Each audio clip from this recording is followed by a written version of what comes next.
YCP నేత జోగి రమేష్ కు మరింత ఉచ్చు బిగుస్తోంది. అగ్రిగోల్డ్ భూములకు సంబంధించి జరిగిన అక్రమాలకు సంబంధించి జోగి రమేష్ పై మరో కేసు నమోదు చేయనుంది సిఐడి. నిద్ర లేదు, సుఖం లేదు, దెబ్బ మీద దెబ్బ, దున్న మీద పుండుని కాకి పొడుస్తున్నట్టు పొడుస్తున్నారా?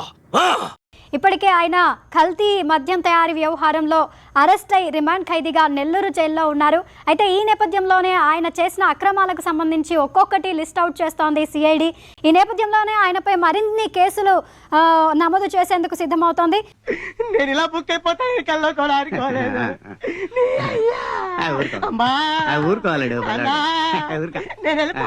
Flash back. సిట్ అధికారులు కూడా చెప్తా ఉన్నా, ఏదన్నా ఉంటే నా ఇంటికి రండి, ఏదన్నా ఉంటే నీ సిట్ దగ్గరికి వస్తా. అందరిలాగా జోగి రమేష్ ఇంటికి వచ్చాం, సోదా రమ్మని అడుగుతా ఉన్నా, చాలా చేస్తా ఉన్నా. చాలు చాలు, ఈ మాత్రం చాలు. జనరల్ గా చెప్పాను రా, నేను సీరియస్ గా తీసుకున్నాను.